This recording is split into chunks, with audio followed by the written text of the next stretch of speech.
సమూయేలు రెండవ గ్రంథము 2వ అధ్యాయం.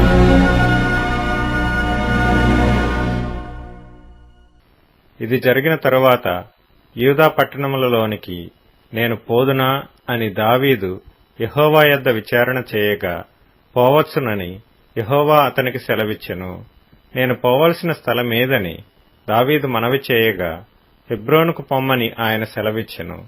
కాబట్టి యెజ్రెయేలీయురాలగు అహీనోయము కర్మెలీయుడగు నాబాలుకు భార్య అయిన అబీగయీలు అను తన 2 భార్యలను వెంటబెట్టుకుని దావీదు అక్కడికి పోయెను.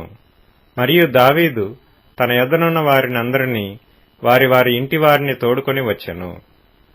వీరు హెబ్రోను గ్రామములలో కాపురముండిరి.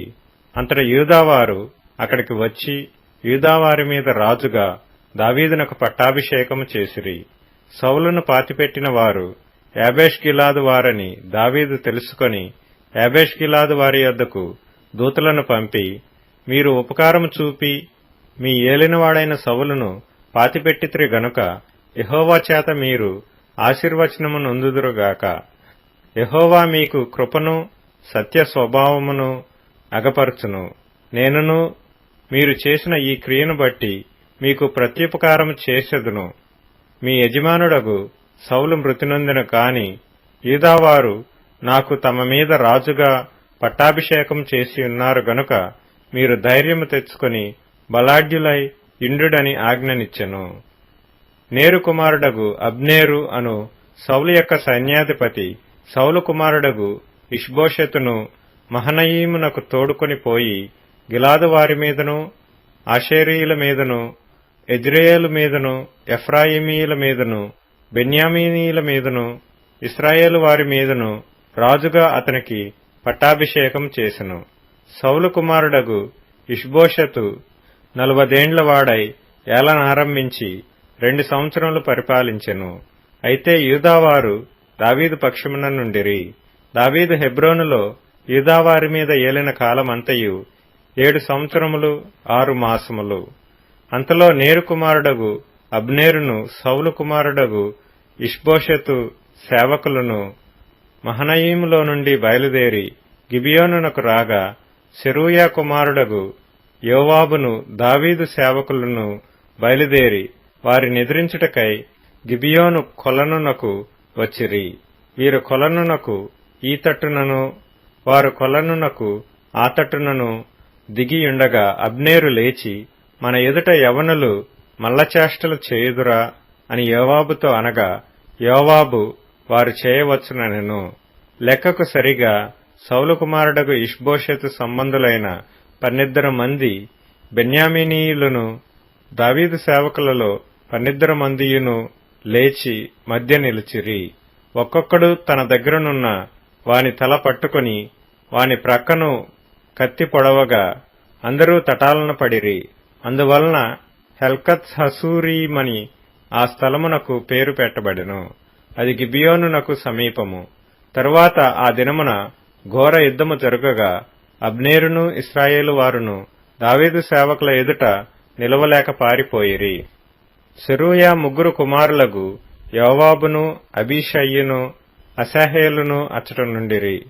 అశాహేలు అడవిలేడియంత తేలికగా పరిగెత్తగలవాడు గనుక అతడు కుడితట్టైనను ఎడమతట్టైనను తిరుగక అబ్నేరును తరుముచుండగా అబ్నేరు వెనుకకు తిరిగి, నీవు అశాహేలువా అని అతనిని అడుగగా అతడు, నేను అశాహేలునే అనెను. నీవు కుడికైనను ఎడమకైనను తిరిగి యవనస్తులలో ఒకని కలుసుకొని వాని ఆయుధములను పట్టుకొమ్ము అని అబ్నేరు అతనితో చెప్పినను. అశాహేలు ఈ తట్టైనను ఆ తట్టైనను తిరుగక అతని తరుమగా, అబ్నేరు, నన్ను తరుముట మాని తొలగిపొమ్ము. నేను నిన్ను నేలకు కొట్టి చంపిన ఎడల నీ సహోదరుడగు యోవాబు ముందు నేనెట్లు తలనెత్తుకొనగలనెను. అతడు నేను తొలగననగా అబ్నేరు ఈటె మడిమతో అతని కడుపులో పొడిచినందున ఈటె అతని వెనుకకు వచ్చెను గనుక అతడు అచ్చటనే పడి చచ్చెను.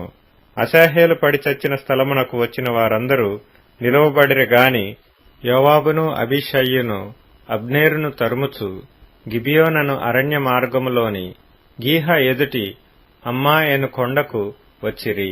అంతలో సూర్యుడు అస్తమించెను. బెన్యామీనీయులు అబ్నేరుతో గుంపుగా కూడుకొని ఒక కొండ మీద నిలువగా అబ్నేరు కేకవేసి, కత్తి చిరకాలము భక్షించునా, అది తుదకు ద్వేషమునకే హేతువగునని నీవెరుగుదువు గదా. తమ సహోదరులను తరమవద్దని నీవెంతవరకు జనులకు ఆజ్ఞ ఇయ్యక ఇందువని యోవాబుతో అనెను. అందుకు యోవాబు, దేవుని జీవము తోడు, జగడమునకు నీవు వారిని పిలువక ఇండిన ఎడల జనులందరూ తమ సహోదరులను తరమక ఉదయముననే తిరిగిపోయి ఇందురని చెప్పి బాకా ఊదగా జనులందరూ నిలిచి ఇశ్రాయేలు వారిని తరుముటయు వారితో యుద్ధము చేయుటయు మానిరి. అబ్నేరును అతని వారును ఆ రాత్రి అంతా మైదానము గుండా ప్రయాణము చేసి యొర్దాను నది దాటి బిత్రోను మార్గమున మహనయీమునకు వచ్చిరి. యోవాబు అబ్నేరును తరుముట మాని తిరిగి వచ్చి జనులను సమకూర్చి లెక్క చూడగా దావీదు సేవకులలో అశాహేలు గాక 19 లేకపోయిరి. అయితే దావీదు సేవకులు బెన్యామీనీయులలోను అబ్నేరు జనులలోను 300-600 మందిని హతము చేసిరి. జనులు అశాహేలును ఎత్తుకొని పోయి బెత్లెహేములోనున్న అతని తండ్రి సమాధి యందు పాతిపెట్టిరి. తరువాత యోవాబును అతని వారును రాత్రి అంతయు నడిచి తెల్లవారు సమయమున హెబ్రోనునకు వచ్చిరి.